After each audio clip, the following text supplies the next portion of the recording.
Hi, everybody. Welcome to the Talking Reba podcast, where we're recapping episodes of the Reba Show. And this recap series is just going to be totally random. Whenever we have time, we'll fit it in. But there's no like set kind of calendar. And sometimes we might do more than 3 episodes. Sometimes we might do who knows. It's just going to be fun. And I'm going to Rachel Wagner, and Jasmine's here. Hey, everybody. Yes, happy fall. You're very festive behind you. Slowly but surely. I usually start the last week of August, but somehow I end up starting on the 2nd of September. So Okay, usually it takes a week for me to get through fall to decorate. Christmas, I could flip that within a day of Thanksgiving. I can do that. But fall, I take pride in my fall decor. I do not. I guess I want to hang on to summer as long as humanly possible. Well, I have summer outside, so it's hot out there. Let me go inside. Yeah. Well, we're going to talk about 3 episodes today of Reba, and these are pretty fun. I enjoyed all 3. Most definitely. It made me think of going back into the time capsule of early 2000 clothing. I'm like, that actually was really cute. True. Cheyenne, I need to take these notes. Like, hold on. Yeah, a lot of those like hip hugging jeans, pants, and real close, if not midriff, real close to being midriff tops. It was a tough time. Yeah, like the long cardigans, the skirts. I'm like, I was like, this is definitely early 2000. And I'm like, this was definitely in our closet. And it is making a comeback. So I'm like, I could have just kept them gloves. But I really miss this kind of entertainment. I just feel like this kind of sitcom is a relic. Like, I don't know. I'm not like super up on the current crop of shows, but it seems like to me that the only like sitcoms that we have these days are more like Abbott Elementary, something like that. It just doesn't have those same kind of like predictable beats of, and even the laugh track, even the like, I just miss that kind of a sitcom, multi-camera. It's just really fun. No, I definitely agree. Like, even this rewatching these episodes, I'm sitting here like laughing organically. It's not like I'm forcing myself to laugh. Yeah. And I'm sitting here like, this still hits. Like, it's been how long since the last episode of Reba, and I'm rewatching it like it's for the first time. And I'm like, okay, this is making me laugh. This is making me cry. This is making me say, I am going to take down these notes because I need this as a punchline in the future. Yeah, I feel like the last really popular situation comedy was really The Big Bang Theory. I feel like that was sort of the last of that crop. You had 2.5 Men, Big Bang Theory, kind of a thing, and there just hasn't been something to really replace it that I'm aware of. If people know, if you're listening and you're aware, I mean, there's this new show coming out with Reba this fall, which maybe we should cover. What's that called? Oh my gosh, I don't know how I forgot that either. I'm excited for that show. I'm too. It is titled, let me see. It called Happy's Place. It's called. Yes. So that's gonna be on NBC on Friday.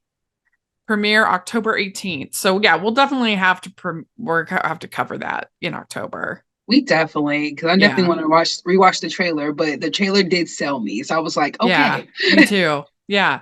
Bobby inherits a restaurant from her late father, then learns she must share ownership with newly discovered half-sister, creating awkward tension, which is Melissa Peterman is the half-sister. So that should be pretty fun. Oh yeah. So hopefully that'll be a return to form. Yes, we need that in our lives. We do. I really do. I miss it. Ho, ho, ho. We'd like to take a second and thank our sponsor for this episode of the podcast. It's the Hallmarkies Patreon. Do you love Hallmarkies podcast, especially at Christmas? Do you enjoy the holiday previews, recaps, interviews, and bonus episodes? If the answer is yes, please consider supporting the Hallmarkies Patreon. We need your help to do what we do both during the Christmas season and all year round. But not only do you help a podcast led by strong, independent women by becoming a Patreon, you get to become a part of the Hallmarkies family. Starting at only $2 a month as a patron, you will have access to our Facebook Patreon group where we talk about the movies, shows, and more all year. We also have many monthly patron watch-alongs with guests like Lacey Chabert, Natalie Hall, Paul Campbell, Mary Lou Henner, and more, giving their behind-the-scenes details of their films. As a patron, you also have the chance to provide input into the podcast and even join us at different tiers. So this Christmas season, spread some cheer to the Hallmarkies Patreon and become a member today. You won't regret it. Go to patreon.com/hallmarkies to learn more. That's patreon.com/hallmarkies. The first episode we're going to talk about, episode 6, is called The Man and the Moon. And in this episode, you basically have Reba kind of going on her first semi-date to pick out a new faucet with her hot plumber. And then you have Cheyenne and her friends mooning the football. Yeah, and then you have Cheyenne and her friends mooning the football team. Everything that comes as a result of that. And it's a pretty funny episode, I would say.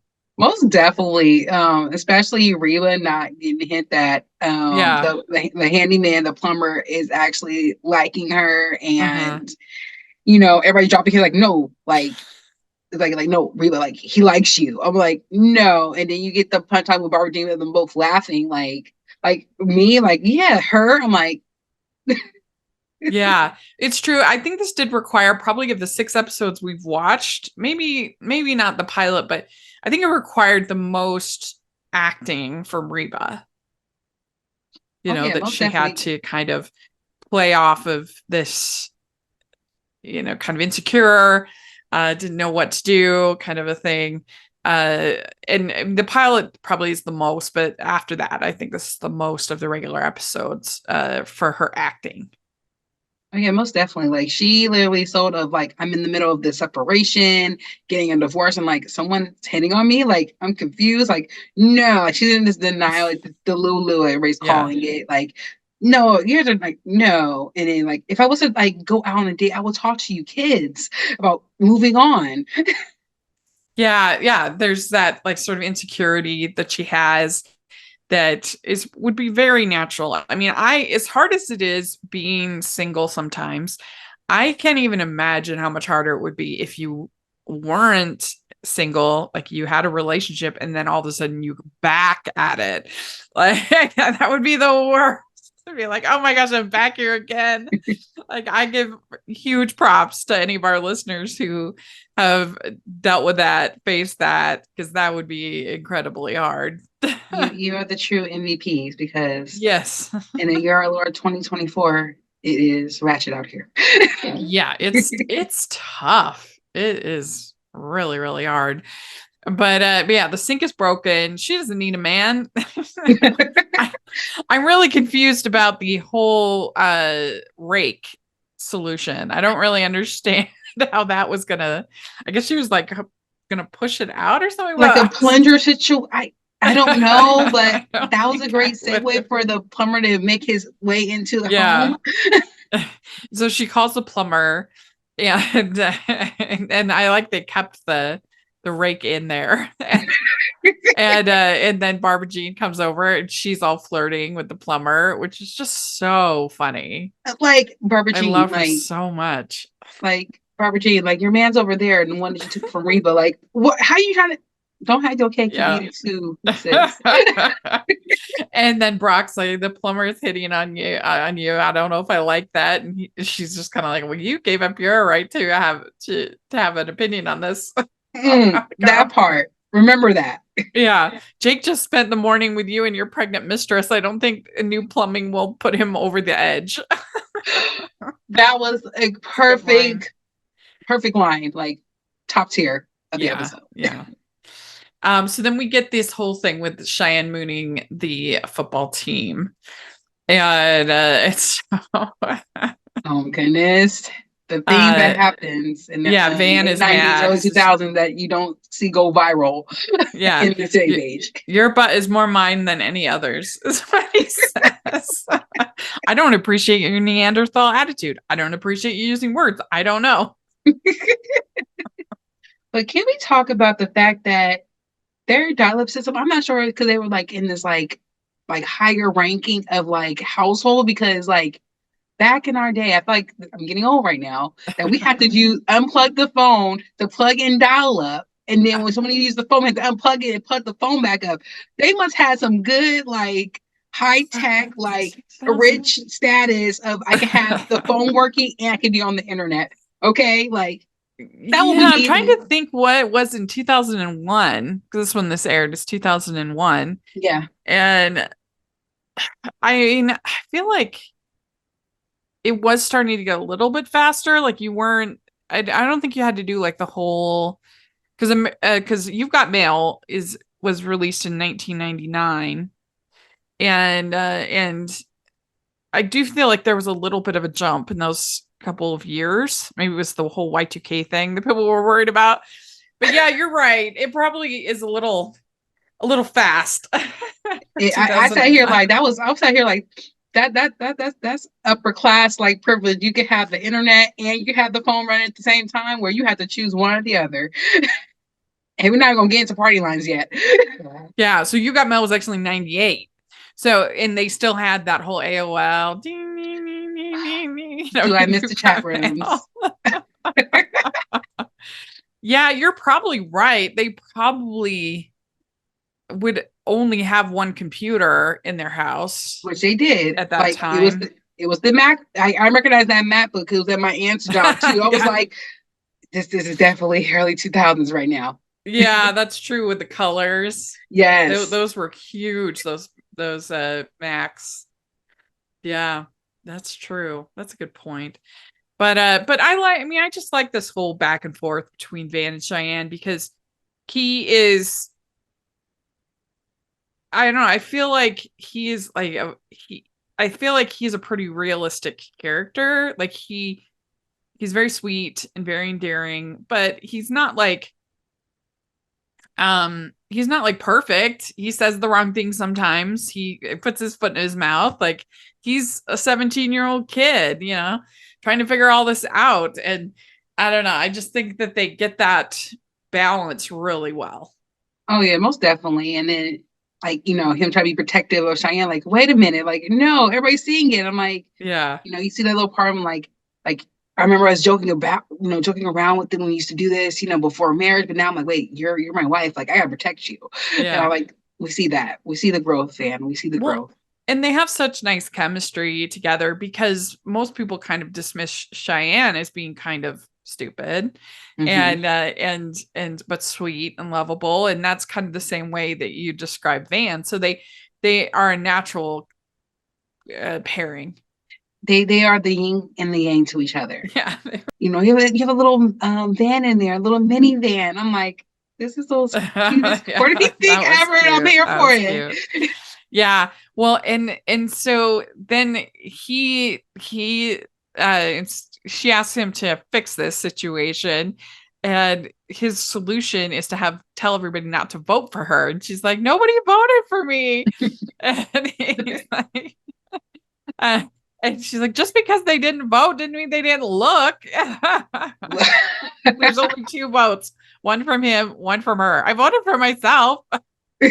Of course, like, just like any type of election in high school, like, or middle school, like, you have to vote for yourself at least. Sure, yeah. So then we have this whole thing with this semi-date. Yes. So Bill the plumber says he wants to take her to go pick out fixtures because the faucet is a disaster. And everybody else says, oh, this is a date. And she's like, it's not a date. And then he shows up, and he's in like a nice slacks, nice shirt, got a belt on, looks real nice. And oh no, this is a date, which is funny. Yeah, that was good. And so she goes to pick out. I mean, and I do think that there is something to it to have like a intermediary. It's this is kind of like the housewife version of going to get drinks or going to get coffee, instead of the full-on date. It's not as much a commitment. We just I like those type of semi things, so they get the fill out the waters and stuff. I love that. Yeah, so going to pick out a faucet, that's a good semi date. I approve. Right? Like, I don't know. I feel like there's something to Bali with that because, like, when you're trying to find the right fixture for your home, like, this just came to me. And, you don't want to get any type of, like, faucet that you have to commit to for the next couple of years. Like, some people, yeah, I put it in there and I come take it out. But are we for a semi-date? Like, are you ready to commit? I'm like, wait, we just got here. We just got here. That's true. I mean, yeah, and you don't want the semi-date to influence your choice. You end up with a bad faucet. I want top tier. Okay, I don't want like the cheap, knockoff ones. I want something that's going to be durable. Something that's going to last me for ends of times. And yeah. The one thing I do not think that he would try for the kiss. I mean, it works for the episode because you only have so much time. But I think in reality, I don't know. I don't think that many guys, like an awkward semi-date, that they would go for the kiss. Yeah, like, it was cute for the episode, but I'm trying to think in real life. Some people go for it, some people don't. I remember one of my dates before, I was like, don't kiss me. Don't. Yeah, don't. Like, I'm not ready for this yet. No, like, no. Yeah. Well, but what's also really funny was the whole interplay between Brock and Reba, that yes, he's uncomfortable seeing her with somebody else. And again, he says that you made your choice, with where you're going to be. And then there's this nice conversation at the end between Cheyenne and Reba. They're talking. She says that tells this whole story about the whole swim team saw her and her friend sunbathing, which was funny. It was cute. It was a nice little mother-daughter moment.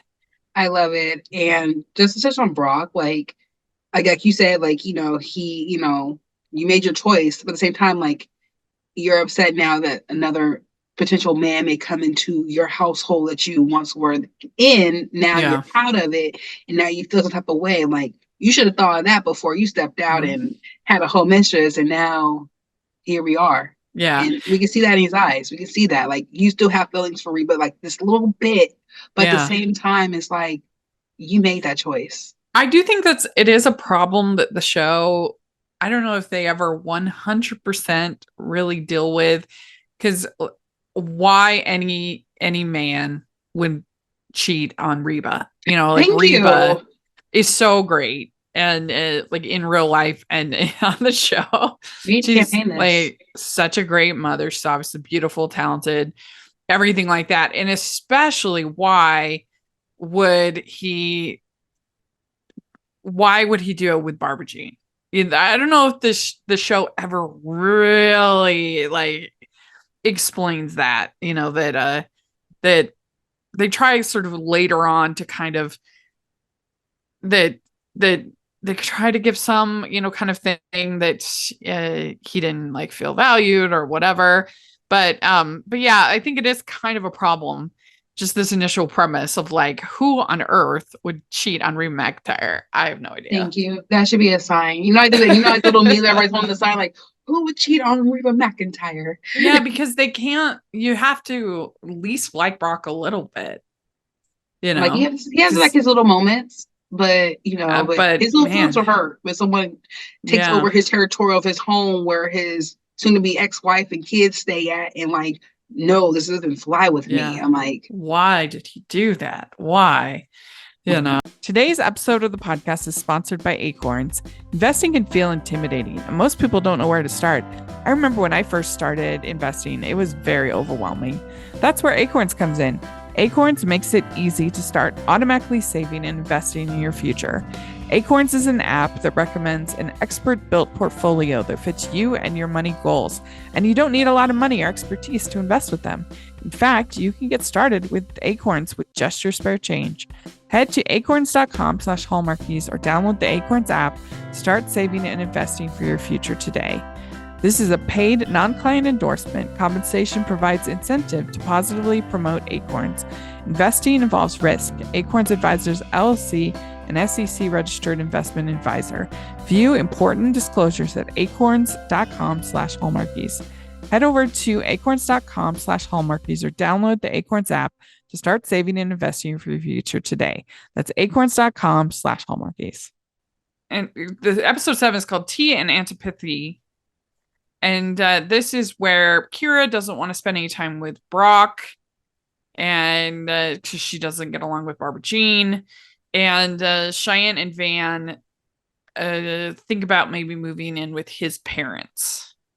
So this is a lot going on in this episode. Man, like I sat here like, whoo. I'm like, man, I don't know where to start.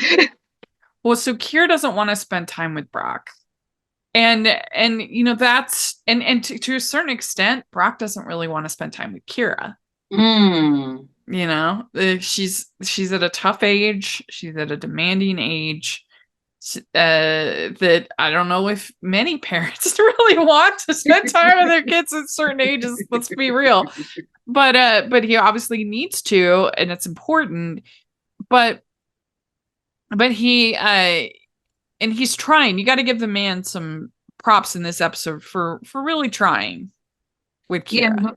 Yeah, most definitely. Maybe because I'm not sure it's the middle child syndrome. I don't know, but I feel like they both have a disconnect between some point when she was growing up until the whole, mistress situation. Like some type of trust was broken, and that's something like we need to really talk about. Like maybe she thought, oh, you were my hero, but now I'm like, I'm not messing with you, or because of this and that. We gotta listen to our kids. I don't got no kids. I just have Miko. Right. I don't have any kids. Oh my gosh. The closest I have is 5 nieces. That's all I got. I got the little cousins. That's all I got. And my friends' kids. That's all I got. Yeah.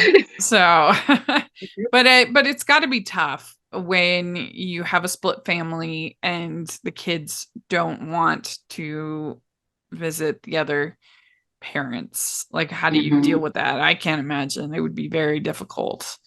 And like sometimes legally you are forced. They are legally required to spend time with this, and so you have to tell the kids, like, sorry, you have to go. And that would be very difficult to explain, especially for kids more like Jake's age, more so than Kira's age, because you can talk to them a little bit more heart to heart, kind of a thing. But yeah, I mean, and I think at the end too, when they decide to just go to the movies, I think sometimes maybe that on the surface, it doesn't sound ideal because you're not having those conversations, but sometimes sometimes that's the best choice, like sometimes you have to meet people where they're at. Yeah, I think what was a good point was when they were doing the tea party thing. Yeah. When Carol was like, I'm not like 10 anymore. I'm not like a little girl, like a little kid like I once was to do these fun tea parties. I think that's where Brock saw her still at this age of like, you're still my little girl. Like you're still like maybe 6 years old, 7 years old, where no, I'm in middle school now. Like I'm in a whole different area in my life. Yeah. And you don't know that part of me. And those middle school years are so hard. It's brutal. So hard. That was one thing that I think that Inside Out 2 really nailed, really got right, is that insecurity as far as her friends. She's in 8th grade. She's going up to 9th grade. And her friends are not going to be going to her school in the movie. And so now she has to worry about making friends with a whole new peer group and a whole different thing. And that happens so much during those years. I remember it felt like every 6 months I had a new group of friends. And sometimes it was because of my choice. And sometimes it was other people's choice. Like all of a sudden I was like, nobody's calling me back. Nobody wants to, and then I got to make all new friends. It's just a tough time. It sure is. And make sure you guys watch Inside Out too, because it's an amazing film. It was a lot better than I thought it was going to be, for sure. I cried. I sat here like, man, I get it. Like, I get it. Yeah, that was the best part of it, was just how it really captured that time of like middle school drama with friends. I think was the best part of it. Yeah. Most definitely. Yeah. But anyway, and I also think that like that Brock probably is overthinking these things too, especially for somebody like Kira. He probably could just go shopping, like go grocery shopping or go Like just do regular stuff. Like it doesn't always have to be this big kind of a thing. Mm-hmm. Yeah. Quality time is really important, you guys. I don't know if you were your parents together growing up or? Yes. Okay, Mm-hmm. yeah, me too. Me too. So I never experienced that, but there was one time when I was little, I was very jealous of the fact that my friends got to do all this fun stuff with their dads on Saturdays, and we had to do Saturday work, which I hated. Everybody had to do Saturday work. And so I asked my mom once, I said, when are you going to get divorced? Oh my, oh my like, not goodness. anytime soon. And they're still 47 years. They're still married. I know, I saw that. Congratulations. Yeah. They just had their 47th wedding anniversary, my parents, and they're still going strong. So they didn't listen to me. You know, I'm trying to think. I think I have friends who maybe had parents who were divorced. I remember one of my friends in middle school. Like she would travel like every other weekend, and she would either go into the city or we were like I seen like the hustle and bustle of it. Like, oh, it may be cool to have like 2 rooms, stuff like that. Though, but you can tell on the toll of that child, like some like it's not okay. Sometimes you just want to just live. Like you don't need like a big outing, a big event. Yeah. Even when I'm traveling, there's sometimes I just like hanging out with if I'm visiting a friend, I sometimes just like just hanging out, or my sister or somebody like that, just not even doing anything. Like don't need to plan everything. So I think that's probably what Brock needs to learn. But yeah, speaking of grocery shopping, Cheyenne is asked by Reba to go do some grocery shopping, do your own laundry. And I would actually think that Van and Cheyenne would kind of want to do some of that because I don't know. At least for me, I would definitely like be craving some independence if I were them. So I would like want to do the grocery shopping. I would want to do as much as possible, but they don't really necessarily have that personality, but they're kind of leaning on Reba a lot. Yeah. They're young, still in high school, married couple who, still relies on like their parent figures, like wash my clothes, do this, do that. I'm sitting here like, man, 7th grade, I was washing my own clothes. Yeah.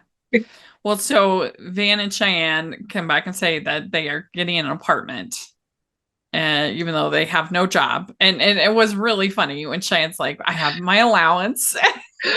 That whole application process took me out, and I feel like we need to do that for all the high school kids. Like, here's your job application. Fill this out. Mr. and Mrs. Van Montgomery. Yeah. Yeah, that's a good point. Is that we don't sort of give those life skills often. The old home economics, we used to learn how to sew and cook and things like that. Balance a checkbook. We don't teach those skills in high school anymore. No. Which is they're bringing that. I know they're bringing, I think, a course to California now where they're going to have to learn like literally like skills of like how to do budgets and stuff like that. We did it in like our in our government class per se, not government, but our civics class. But other than that, like having that course is very important because they don't know how to do signatures anymore. Yeah. It's just like, I wish I had that course. Yeah, I do too. I mean, I remember we did do home economics I remember in middle school more than high school, but I know that I think I did I remember sewing a skirt. For one of the projects, I sewed a skirt, and I wore that thing a lot that I made. I'm proud of that. I'm proud of that skirt. I really was. Yeah, it's true. But yeah, those skills are important. It's important that you at least know like basics of like how to sew on a button and like how to just basic. You don't need like I've had roommates in the past who literally struggled to like heat up a frozen pizza and make macaroni cheese. It's like, okay, how did you survive, get through life like not knowing basic? You need to be able to make a meal for yourself. Nothing fancy. You need to be able to make mac and cheese and eat a pizza. something. But I will say this. So any parent that's out there listening on to our podcast, please, if your district is offering like home economics, sewing, Yeah. I know it's a scarce, skills, but I'm telling you, Yeah. please make It's sure that your important. child, yeah, it's important, but also make sure your child get the extracurricular because you never know. Maybe you're busy, you can't be able to pass those Yeah. skills on, but at least they can learn in the classroom. I know I missed that mark when I got to high school because originally I was going to do home economics, but when I Yeah. moved, it wasn't offered at my school. I think only one school had home economics. So I Yeah. was like, what? Yeah, it's true. Like even language options. Like I've sat here and told myself I'm gonna do 2 years of Spanish and do 2 years of French. Somehow when I moved, my only option was Spanish. Only another school had another language. I sat here like it is scarce out here. But if you have those opportunities, I don't matter if it's at a community college level or even in your district, encourage your child to take these life skills classes Yeah. because it's gonna And help you. especially for somebody like Cheyenne and Van who are literally about to be parents, they need to know these skills. Yeah, they So it's can't good rely that on- Reba's saying, like, you need to go shopping. You need to help. Like, these are important to learn. Yeah, How like to your how to allowance not do gonna that. cut it. Your allowance is Yeah. not gonna cut it Yeah. until we get to Van's parents. Okay, well, and so Cheyenne and Van, they've decided they are going to get this apartment, and then they and Brock's like excited. I was like, okay, and he says, I loved living here. Why would you want? He's like, why would you want to move? I loved living here. And Reba says, you sure have a strange way of you sure had a strange way of showing it. Yeah. Yes. And then his parents Van's parents get him a truck, fancy new truck. And Reba says, why doesn't this bother you as much as it bothers me? And Brock says, because nothing bothers me as much as it bothers you, which I thought was a pretty good line. Oh, that was cute. Even though like they're Yeah. separating and worse, they have their yin yang moments. Yeah. And these parents really are the worst. I mean, goodness. it's bad. It's bad. Like, how could they possibly want him to basically be a deadbeat dad? Like, it just seems like at a certain point, you need to help your kids. That part. And there are parents out there that will see this, especially if they're like higher, kind of like where Van's parents is, like they're in like this elite status for a moment of like, no, like this child's illiterate, like no, like this is outside of our marriage originally. I mean, it's like so they expect him in order to move in, because at first he thinks, oh, it's going to be a place for both of them. And they get there and she's all excited and everything. And they say, oh, it was just you that that we wanted to move in, not Cheyenne. So they expect him to abandon her. I mean, that just seems crazy to me. I don't know. It's Yeah. like I'm watching a Lifetime movie, Yeah, like, it really is. Like I see her, like the rich family, like is like, no, you need to dump this girl. Like she's ruining. She's gonna charge our image. She's gonna tarnish. Like this child is not even part before you guys got married. This illegitimate child. Like no. Yeah. And his mom trying to be like a knockoff version of Reba. Like she tried it. Yeah, it was bad. But it's interesting with this thing with Reba and Brock, because it's got to be tough being a parent and knowing which battles to fight. She says, why does this bother? Nothing bothers me as much as it bothers you. But you can't have everything bother you, and then people just resent you for being a nag. And so knowing kind of what to pick, it's got to be tough being a parent. Yeah, most definitely. Especially you're watching like your son-in-law going through this battle, like no. And the fact that you seeing Van like starting to grow more when he said, I thought when you say I was moving back in, I thought it was like me and Cheyenne because we are one. And I was like, yeah, that's what I'm talking about, Van. It's very endearing, Van, in this episode. And then I really like this conversation between Reba and Van. Yes. And Van says, Mrs. H is a way better dad than you'll ever be. Yes. Very sweet. And, and he says, I love my mom. I love my dad to Reba. We were like, yes. And I love how she wanted to hold her tongue in, like, want to say this though, but she knew that Van needed to say what he needed to say from the heart to his parents. And even though his parents kicked him to the curb or trying to lure him back, was like extravagant gifts just to move back and just trying to disown Cheyenne.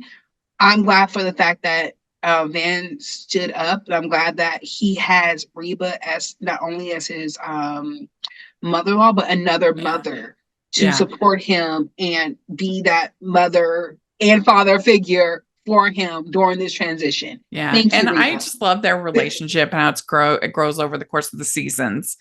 Of course, later on, they become they both become real estate agents, and they both. It's a really fun relationship to see as it grows. Yeah, and the way that he said it, like to his parents, like, me, Miss H, we talk, and it spoke out volume. Like, they don't talk unless it's about him, winning trophies and be all American, like, in that sense, not for who he is. Yeah, and this is a really good example, this episode, of like one where they tackle pretty deep stuff, pretty challenging stuff, but they do it in such an endearing, sweet, funny way. Yes. Yeah. Every time that his mom got on that elliptical, I laughed.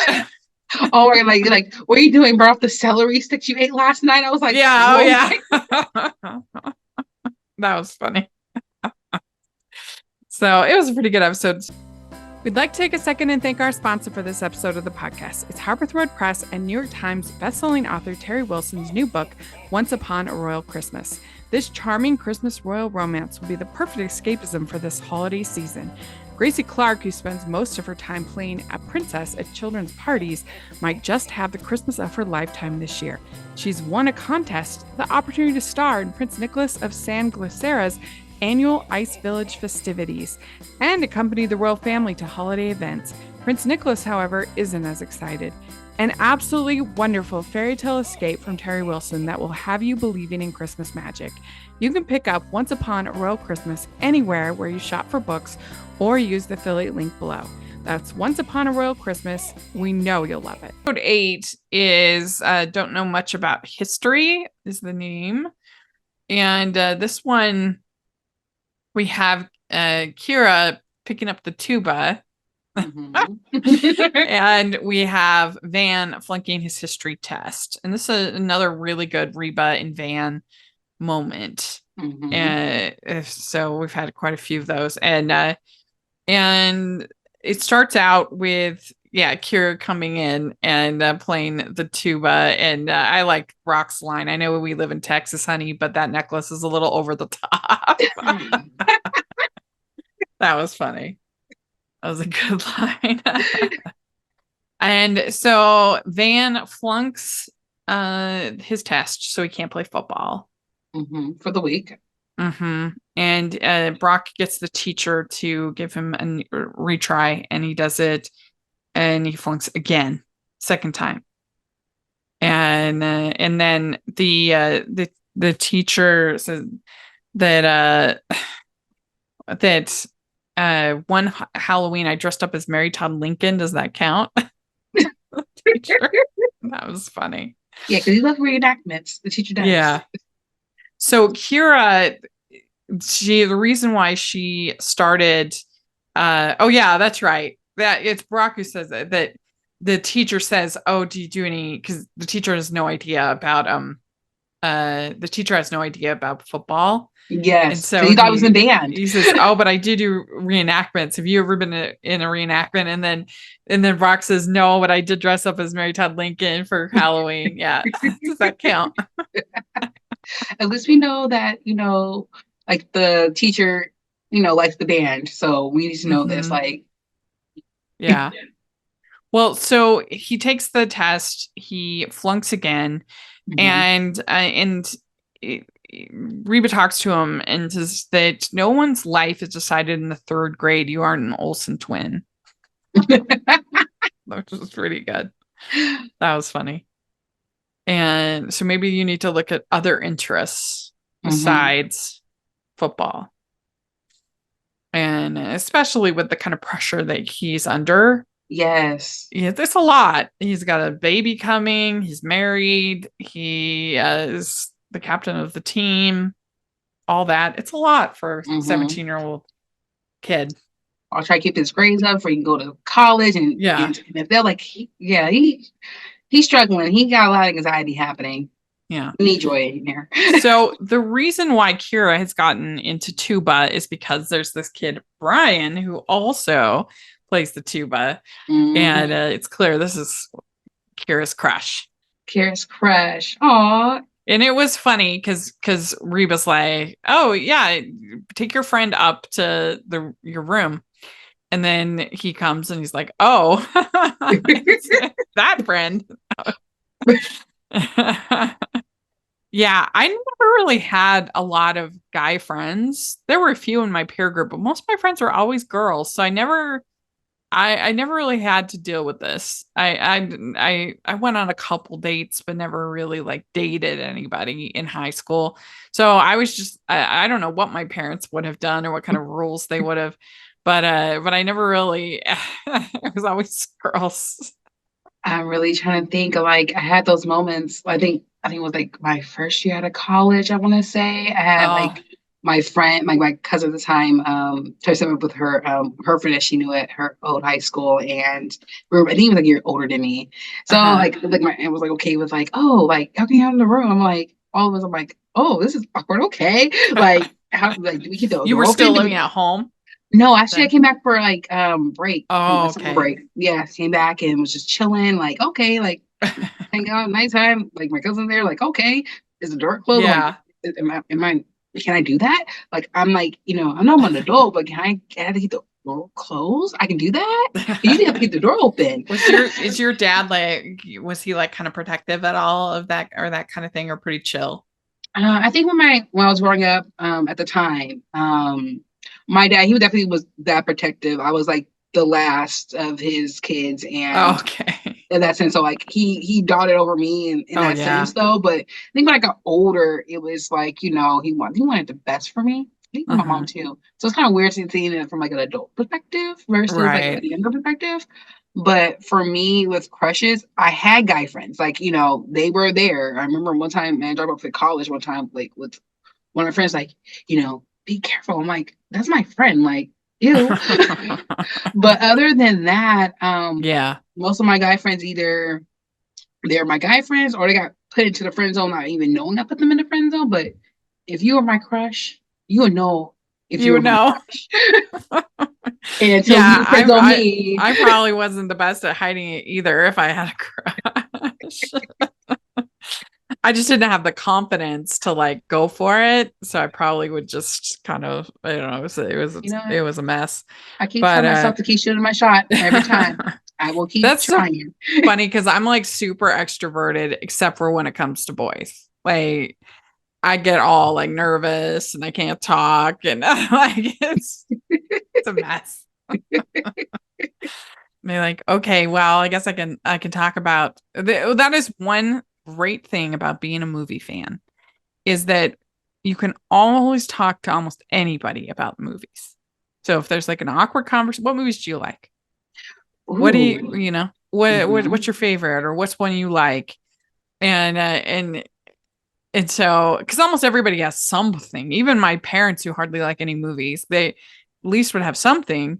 And so if you can talk about movies, you can almost always find some way. Either you can relate to somebody either by the movies that you jointly hate or the movies that you both like or, or vice versa that part. Or whatever. But anyway, so it's a new thing for Kira and Brian, the tuba player, and then we have Van. He decides because he can't. Since he failed the test, can't be in the game, so he decides to be in the school play. He goes all Troy Bolton on us. Oh my goodness, a great High School Musical moment. He's trying to get his head in the game, but this is football version, you guys. Before High School Musical, we had Reba. Yeah. And I like when Reba says, I always thought I'd be a singer. Oh That my was a goodness. really I fun moment. love that That line. was good. And then Reba says he's carrying the weight of a school, a wife, and baby on his back. It might be time for you to calm down. And then it says, I'm more interested in what you want to do. Football will always be there, which Man, was really sweet. those are wise words from She's Miss such a Reba good McIntyre. mom. Reba's a good mom. You deserve Mom of the Year. Season 1 Mom of the Year. We said it right here, Reba. If you listening. Yes. Yes. So then this Brian asks Kira if another girl likes him, and that bums her out, you know. Mind you, before this, Carol was in the kitchen baking cookies. Yes, I forgot to mention that. Yes. So she's making cookies and it's a disaster. Maria's like, or Kira says, what's your recipe for cookies? And she pulls out like the log. It was Nestle's, by the way, you guys. Yeah. Question is, I don't know how you mess up cookies that much. It's pretty simple. It's just butter, sugar, eggs, baking powder, You can mess up some cookies. flour. It can be that wrong. Added too much, added too little. Yes. It can happen. Question is, have you ever baked someone cookies that you liked? That's the real question. I never have, but it was like a thing in my college where, yeah, you would cookie drop for a guy that you liked. You would leave them cookies on their door, and I never participated. I was always like, no. Wait a minute. Did I actually cookie drop last Christmas? Wait a minute. Hold on. Yes. I thought this on the So you were cookie dropped or you dropped? I dropped. Oh, snap. I know you that hear back until now. We need some follow-up. What happened? You know what? Maybe me and the girls could talk about that. Yeah, please do. Yeah, definitely. Well, anyway, and so yeah, I liked, and he says you don't have to change to make a boy like you. So that was very sweet. I need to hear that. Thank you, Rita. I need to hear it. And the team still won even without Van. It sure did. I love that because even though you had to step back, like the other guy need to pick up their weight. Like you can't just, my captain. Sometimes your star player gets like, ACL torn and like they can't move on. Like you have to pull from the bench. Like guys have to step it up. Yeah, and I am no football expert by any stretch, but they described him as a cornerback, which surprised me because I thought that somebody like Van would be a quarterback, not a cornerback. And because usually like someone with his like would be more sort of the quarterback throwing, right? Mm-hmm. And so I was just kind of like he doesn't seem big enough for like one of the other. It's kind of big, and I should be asking my football friends these questions, but at the same time I'm thinking like, is Van secretly the backup quarterback? Like string 3? Like let me know. In the comment section, like. Even the creator, like, let me know he was a third string, like because sense. He's supposed to be the most impressive athlete in the whole school. So it makes sense. Like he should have been the quarterback, or I would think, but who knows? But anyway, so there we go. That is these 3 episodes. Let us know what you think of these episodes and which one was your favorite. And these are all on Netflix. So if you have Netflix, you can watch Reba. It's super fun. And Jazzman, where can people find you? You can find me on Instagram and on Twitter at Shreem16, SHREEM16. Great. And you can find me at Rachel's Reviews, all of our social media, iTunes, YouTube, and on Rotten Tomatoes. So check that out. Also, make sure you're following the podcast, Hallmarkies Podcast. Put a link down to our playlist with all of our Reba episodes and recaps. So you definitely want to check that out. And if you are listening on iTunes, please leave your ratings and reviews. We sure appreciate that. And if you are watching on YouTube, please give the video a thumbs up, subscribe to the channel. We appreciate that so much. We also have our Patreon group, which is the biggest way you can support us. You can be part of watch-alongs and other fun experiences. And we have our merch store where we really, I think we need to add some Reba merch. Most definitely. I'm going to work on that. Can we play it on there? I'm a survivor. Yeah. Let us know what you think of our merch. And there's some really fun stuff there and some fall themed stuff that you'll enjoy. So take a look at that. And thanks so much, everybody. We'll talk to you later. Bye. Bye.